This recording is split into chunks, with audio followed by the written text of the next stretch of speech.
ও মা, হ্যাঁ মা, রে। এই রইলো বিশাল বড় বাউল মাছ, এই রইলো ফুলকপি। ধরো, এই ফুলকপি দিয়ে বাউল মাছের ঝোল বানাবে, শীতকালে যেমন বানানো হয়। দেখাচ্ছ কাণ্ড। শীত পড়ে গেছে যেহেতু, আর আমাদের তো এখানটা দীঘার পাশে সমুদ্রে এখন শীতের সময় এই বাউল মাছ প্রচুর পড়ে, আর শীতে বাউল মাছটা খেতেও ভালো লাগে। আর এটাকে কিন্তু অ্যাকচুয়ালি এর নাম হচ্ছে কালো পমপ্লেট। আর শীতের সিজনে এই বাউল মাছ না হেভি মিষ্টি হয়। শীতের সিজনে বাউল মাছ আর ফুলকপি দিয়ে ঝোল আমাদের এদিকে প্রায় হয়, খেতে খুব ভালো লাগে। মাছটা কেটে ফেলি, খাবে তো? কত বড় একটা বাউল মাছও নিয়ে এসছে বাবা, কত চওড়া দেখুন, এক চাঙড় পেরিয়ে গেছে। বিশাল বড় মাছটা, মাছটার ওয়েটটাও অনেক বড় হবে, 2 কেজির মতো মাছটা। আরও বড় বড় উঠেছিল বলছিল। এইবারে মাছের পালকটা আগে কেটে নিই। মাছটা ধরতেই পারছি না, এত বড় মাছটা। পালকটাও কি সুন্দর দেখুন, কি সুন্দর ফরফর ফর করে। এ মাছের পালকগুলা বেশ বড় বড় হয়, একবারে লম্বা মতো। এই যে দেখুন কত বড় বড়, দেখছেন? দেখছেন কত ক্ষুদ্র ক্ষুদ্র আঁশ। এই যে দেখুন, মানে নখে তো ছাড়া যাবে না, তবুও দেখাচ্ছি কীরকম ছোট ছোট ছোট ছোট, মানে সহস্র আঁশ।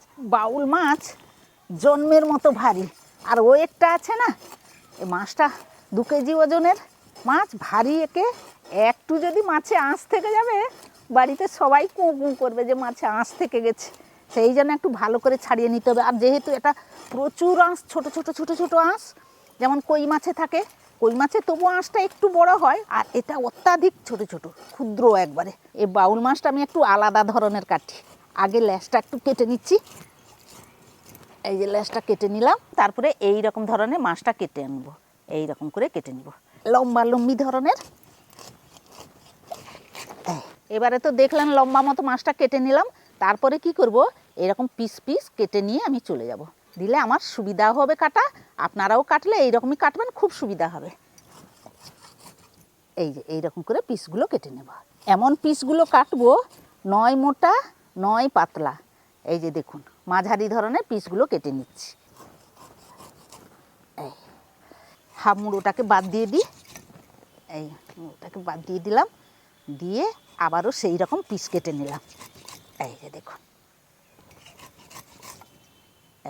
এই রকম বাউল মাছের পিস ঝোলে পড়লে, ঝোলের মাছটা যদি আরও ভালো করে ছেঁকে নেন তেল দিয়ে, মাছটা ঝোলে ফুটে উঠবে, একবারে ফুলে যাবে।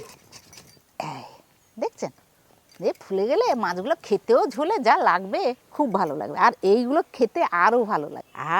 বাউল মাছের দেখুন ডিম কি সুন্দর হয়েছে। দেখুন, এটাও খেতে খুব ভালো লাগে। একে পেঁয়াজ লঙ্কা দিয়ে ভেজে আনতে হবে, ছোট ছোট করে কেটে কড়াইতে পেঁয়াজ লঙ্কা তেল দিয়ে ভাজলে যা খেতে লাগে, সব কামড়া কামড়ি করবে খাওয়ার জন্য। আমাদের এদিকে শীতকালে দীঘার যেহেতু কাছে সমুদ্র, তো সেই জন্য এই বাউল মাছটা পাওয়া যায়, আর খেতেও খুব ভালো লাগে। এই বাউল মাছটা মিষ্টি, শীতকালে প্রচুর মিষ্টি। আর আপনারা পান কিনা আমি তো জানি না, যদি পেয়েও থাকেন আর এ মাছের কি নাম সেটা কিন্তু অবশ্যই আমাকে জানাবেন, আমার জানতে খুব ইচ্ছা করছে। মাছ কাটা হয়ে গেল,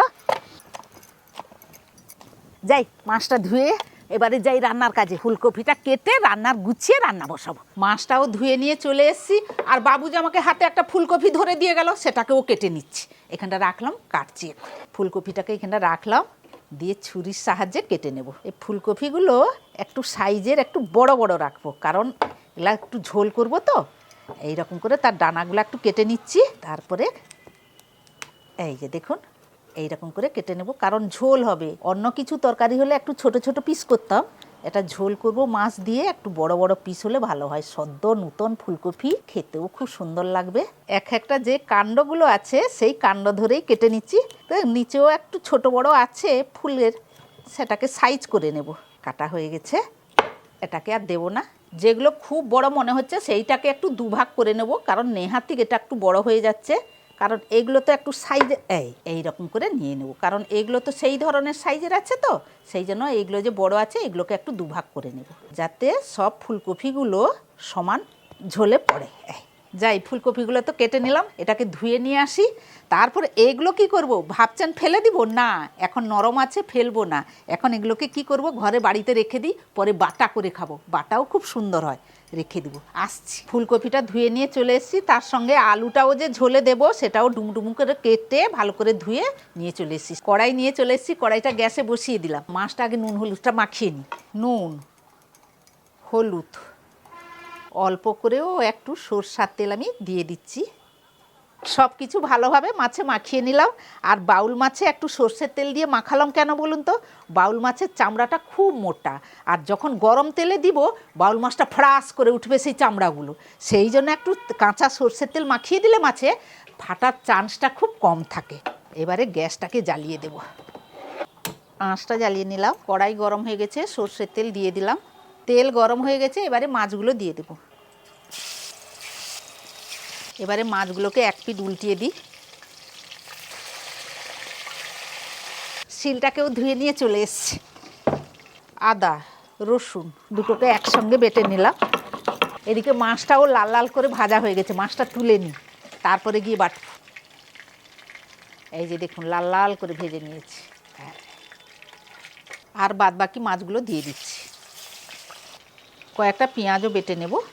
পেঁয়াজটাও বাটা হয়ে গেছে, আর সেদিকে মাছটাও ভাজা হয়ে গেছে। আগে পেঁয়াজটা তুলে নিই, তারপর মাছ ভাজাটা তুলে নেব। বাস, সব মাছগুলো ভাজা হয়ে গেল। সেই মাছ ভাজার তেলে এই যে আলু আর ফুলকপিটা কেটে রেখেছিলাম সেটা ভেজে নেব। পরিমাণ মতো একটু নুন দিয়ে দিলাম, অল্প করে একটু হলুদ গুঁড়ো দিয়ে দিলাম। এবারে ফুলকপি আলুটাকে ভালো করে একটু ভেজে নেব। আর ফুলকপি ভাজাতে একটু তেল একটু কিন্তু বেশি টানে, সেই জন্য আমি একটু তেলও দিয়েছি। আপনারা চাইলে আলুটাও আলাদা ভাজতে পারেন আর ফুলকপিটাও আলাদা ভাজতে পারেন। ফুলকপি আলুটাও ভাজা ভাজা হয়ে এসছে, এবারে তুলে নেব। কড়াইয়ের মধ্যে তেল আছে তো সেই জন্য খুন্তি দিয়ে একটু ছেঁকে ছেঁকে ফুলকপি আলুগুলোকে তুলে নিচ্ছি। মাছ ভেজেছিলাম আর ফুলকপি আলু ভাজলাম, কড়াটা চিটে গেছে, কড়াটা ভিজে দিয়ে আসছি। আর একটা অন্য কড়াই পিতল কড়া নিয়ে চলে এসেছি, সেটাই বসিয়ে দিলাম গ্যাসে, তাতেই রান্না করব। ঝোল বানানোর জন্য একটু তেল দিয়ে দিলাম, দুটো তেজপাতা ফোড়ন দিয়ে দিলাম, পেঁয়াজ বাটাটাও দিয়ে দিলাম। পেঁয়াজ বাটাটাকেও একটু লাল লাল করে আমি ভেজে নেব। পেঁয়াজটা ভাজা ভাজা হয়ে গেছে, এবারে আদা রসুন বাটাটা দিয়ে দেবো। আদা রসুন বাটাটা দিয়ে দিলাম। এখানে টমেটো কাটাটাও ওটাও দিয়ে দিচ্ছি। এবারে দুটো ভালো একসঙ্গে কষে নেব। এদিকে আদা রসুনের গন্ধটাও কাঁচা না যাচ্ছে, আর এদিকে টমেটোরও কাঁচা গন্ধটা যতক্ষণ না যাচ্ছে ততক্ষণ এটাকে ভাজতে থাকবো ভালো করে। যদিও একটু চিড় ধরে আসে, অল্প অল্প একটু জল দিয়েও কষলে কিচ্ছু হবে না। আমি একটু জল দিয়ে কষিয়েও নিয়েছি, সব কিছু ভালোভাবে কষানোও হয়ে গেছে, আর কাঁচা গন্ধটাও চলে গেছে। এবারে দিয়ে দেবো শুকনো লঙ্কার বাটাটা, একটু হলুদ গুঁড়োও দিয়ে দিলাম। এবারে লঙ্কার হলুদ গুঁড়োটাকেও ভালো করে একটু কষিয়ে নেব মশলার সঙ্গে। মশলাটা ভালোভাবে কষা হয়ে গেছে, এই যে দেখুন তেলটাও ছেড়ে এসছে। এবারে আলুটা যে ভেজে রেখেছিলাম ওইটা দিয়ে দেবো। আগে আলু ভাজাটা দিয়ে দিলাম। এটাকে এক ফেরা কি দু ফেরা নেড়ে জলটা দিয়ে দেবো। সব তো কষা আছে, আলুটাও ভাজা আছে, মশলাও কষা আছে। এবারে জলটা দিয়ে দেব। জলটা দিয়ে দিলাম। জলটা ভালো করে মিশিয়ে নেব আলু মশলার সঙ্গে। সব কিছুতে তো নুন দিয়েছি, তাও একটু জল দিলাম তো সেই জন্য অল্প করে একটু নুন দিয়ে দিলাম। এটা 1 ফুট এলে ভাজা মাছটা দেব। এখন একটা ফুট আসুক, 5 মিনিট ঢাকাটা দিয়ে দিলাম। 5 মিনিট হয়ে গেছে, ঢাকাটা তুলে নিলাম। কি সুন্দর দেখুন টকবক করে ফুটছে। এই সময় মাছ ভাজাগুলো দিয়ে দেব। মাছগুলো ঝোলের ভেতরে একটু ডুবিয়ে দিলাম। ডুবু ডুবু না করে দিলে একটু সেদ্ধ হবে না, মাছগুলো ভাজা মাছ, ঝোলটা একবারে মাছের মধ্যে ঢুকে যাবে। ওই আর কিন্তু ঢাকা দেব না, এটা একটু 2 ফুট হয়ে গেলে তারপরে ভাজা ফুলকপিটা দেব। 5 মিনিট এটা ফুটানো হয়ে গেছে, তারপরে যে ফুলকপিটা ভেজে রেখেছিলাম সেটাও দিয়ে দিচ্ছি। ফুলকপিগুলোও যে দিলাম সেটাকেও একটু ডুবিয়ে দেব। ফুলকপিটা ভাজা আছে তো ওই জন্য লাস্টে দিলাম ফুলকপিটা। আর কিন্তু বেশি ফোটাবো না, কারণ সবগুলো ভাজা আছে। লাস্টে ফুলকপি ভাজাটা দিলাম। আর দুটো জিনিস মাত্র দেব, গরম মশলা বাটা, ধনেপাতা কুচি, নামানোর আগে দিয়ে নামিয়ে। গরম মশলা বাটা, এটাকে একটু নাড়িয়ে নিই, খুন্তির মধ্যে একটু নাড়াচাড়া করে নিলে গরম মশলা বাটাটা সব ঝোলের মধ্যে ঢুকে যাবে। তারপরে দেব শেষে ধনেপাতার কুচি। এখন ধনেপাতা একটু সব তরকারিতে না দিলে তার স্বাদটাই আলাদা হয়, আর বিশেষ করে এই ফুলকপি বাউল মাছের ঝোলে। এবারে ঢাকাটা দিয়ে দিলাম, গ্যাসটা বন্ধ করলাম। এই বাউল মাছ আর ফুলকপি দিয়ে যে শীতকালে যে ঝোলটা হয়, তাতে কিন্তু একটু ধনেপাতা না দিলে কুচি কোনো খেতেই ভালো লাগবে না। ঝোল তাতে দিতেই হবে, খেতে খুব ব্যাপক লাগে। যেরকম আপনাদের বলি, সব গুছিয়ে ভাতটাও বেড়ে আনবো, বাবুকে ডাকবো, সে তো গরম গরম খাবে। আগে ডেকে দিই, বাবু রে গরম গরম ঝোল হয়ে গেছে, খাবি চলাই নে। ভাত বেড়ে নিয়ে চলে এসেছি, এদিকে গরম গরম তরকারি নেই। গরম গরম না হলে ঠান্ডা হয়ে যাবে তাড়াতাড়ি। হ্যাঁ সেই তো, দেখি কেমন হয়েছে। শীতের ঠান্ডা হলে খারাপ, খেতে ভালো লাগবে না। এই দেখ সুন্দর, দাও দাও দাও। কোন পিসটা খাবি বল মাছ? লেজাটা দাও। ও, লেজা খাবি? বাহ, লেজা খেলে রাজা হয়, খা। সাবধানে সাবধানে। ধরে, সাবধানে এই দাও, নে। ধরে নিচ্ছি। হ্যাঁ, ধর। ছেড়ে দাও, বাস। ঝোল দাও। এই ঝোল নে। বাহ, সুন্দর। এই ঝোলের জন্য কতদিন আমি ওয়েট করে আছি যে কবে শীত হবে।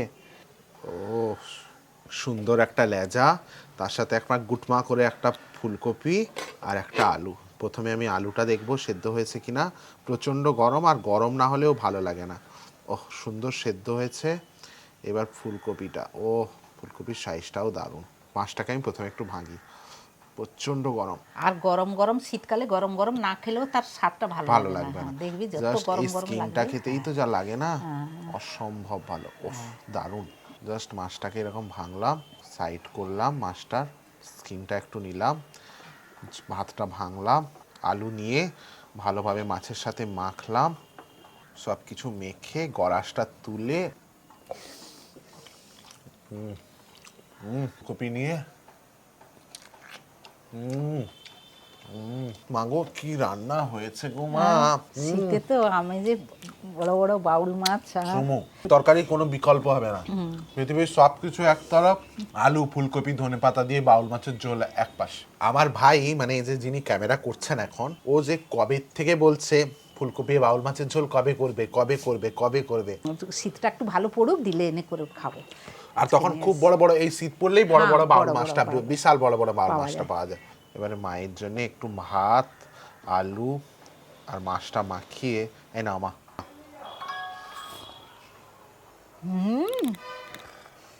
সত্যি খাও, আগে খাও। কি স্বাদ আমি বলতে পারবো না, সত্যি না সত্যি দারুণ স্বাদ অপূর্ব হয়েছে। অপূর্ব। নে আমি আলু একটা নিয়েছিলাম, আর একটা নে নেব। নে নে নে নে ঝোল নে। মাছটা ভেঙে, এটা বাউল মাছ এমন একটা মাছ যার কাঁটাও ফেলা যাবে না, না।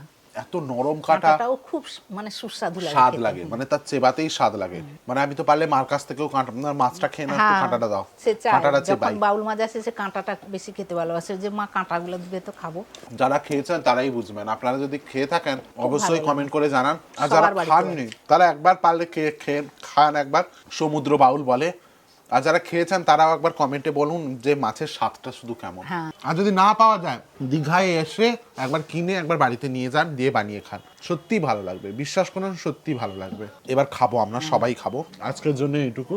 আবার ফিরে আসছি অন্য রেসিপি নিয়ে। ততক্ষণ আপনারা ভালো থাকবেন, সুস্থ থাকবেন। এই বাউল আর মাছের ঝোল শীতকালে অবশ্যই বাড়িতে বানান, হ্যাঁ, ফুলকপি দিয়ে, ফুলকপি দিয়ে, ধনেপাতা দিয়ে, ধনেপাতা কুচি। আর ভালোবেসে খেয়ে বলুন দারুণ।